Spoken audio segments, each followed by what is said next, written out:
इस वीडियो में कवर करने वाले हैं क्लास 10th एक्सरसाइज नंबर 1.1 का question number 6।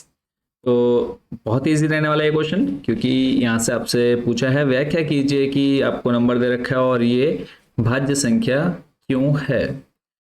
Explain why 7 into 11 into 13 plus 13 and 7 6 5 4 3 2 1 plus 5 are composite number. तो अगर आपको कंपोजिट नंबर या भाज्य संख्याएं की परिभाषा आपको पता है तो मुझे सॉल्व कराने की जरूरत ही नहीं पड़ने वाली यहाँ पर। तो जिन बच्चों को पता है वो तो खुद से सॉल्व कर सकते हैं, बट जिन बच्चों को यही नहीं पता भी भाज्य संख्या क्या होती हैं, तो पहले हम वो जानेंगे आखिर भाज्य संख्या या कंपोजिट नंबर क्या होते हैं।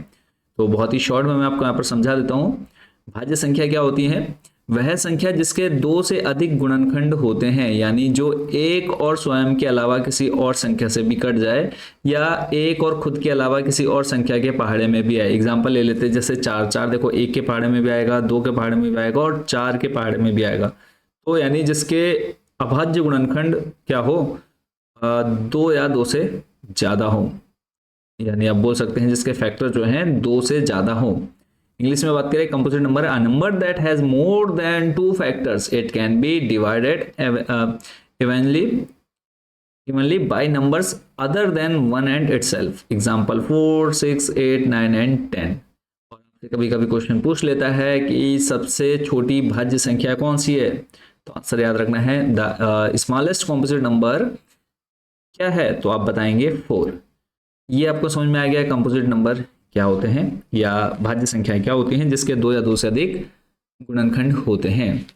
तो सबसे पहले देख लेते हैं, यहाँ पर आपको दो चीजें दे रखी हैं, दो क्वेश्चन दे रखे हैं, वन बाय वन करेंगे। तो सबसे पहले ले लेते हैं 7 into 11 into 13 और प्लस 13। क्या आप मुझे बता सकते हैं कि देखो एक जो है ये है और एक आपका ये 13 प्लस करके दे रखा है, यहाँ जो है यही सबसे ज़्यादा कंफ्यूज कर देता है। तो इसलिए आप बता सकते हैं कि इन दोनों में कॉमन क्या है, यहाँ से इसमें और इसमें देखो मैं अगर 13 कॉमन निकालूं तो क्या मिलेगा हमें। अभी मैंने क्या किया, यहाँ से जो है 13 कॉमन ले लिया है, तो अंदर हमारे पास आ जाएगा 7 into 11 प्लस 1। यही तो मिलेगा हमें, 7 into 11 प्लस 1। आगे सॉल्व कर लेते हैं। 13 एक फैक्टर हमें मिल गया। अब नेक्स्ट 7 into 11 करेंगे, 11 7 जा 77 प्लस 1 हो जाएगा, कितना आएगा 78। अब जो है इसका अगर हम फैक्टर निकालें 13 आ गया, 17 8 जो है बच्चों 13 6 जा कितना होता है, 13 6 जा होता है कितना 13 78। तो अब आपसे यहाँ देखो, एक तो पूछा था भाज्य संख्याएं क्यों है, क्या आप बता सकते हैं भाज्य संख्या क्यों है?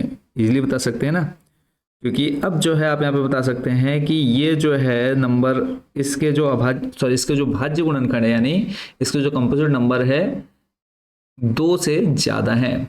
क्या है, दो से ज्यादा है। तो आप लिख सकते हैं संख्या के गुणनखंड या फिर संख्या के गुणनखंड दो से अधिक है।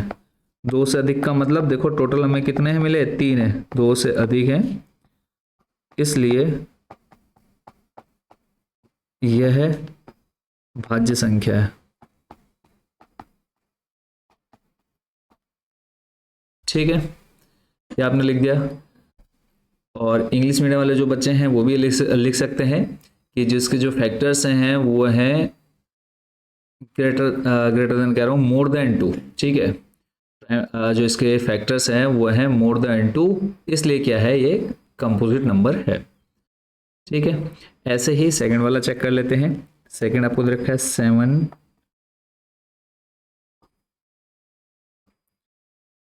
सेकंड नंबर जो है 7। डायरेक्ट मैं कॉमन ले लूँ, देखो यहाँ पर 5 है और यहाँ भी 5 है, तो मुझे 5 कॉमन मिल जाएगा ना, एक लाइन हमारी और कम हो जाएगी। यहाँ पे 5 कॉमन लिया, अंदर हमारे पास आ जाएगा 7 into 6। अब 5 कॉमन गया बाहर, छोड़ दो, 5 3 2 into 1 और लास्ट में प्लस 1। प्लस वन क्यों आया, क्योंकि ये 5 जो है बाहर कॉमन आ चुका है आपका। अब जो है अंदर आप मल्टीप्लाई करा दीजिए, 7 into 6 into 4 into 3 into 2 into 1, तो ये आ जाएगा 1008 प्लस 1। इसको आप सॉल्व करेंगे 5 इंटू आ जाएगा 1009। ठीक है, तो अब यहाँ पे भी आप रीजन दे सकते हैं कि इसके जो फैक्टर हैं वो क्या हैं, 2 या 2 से अधिक हैं।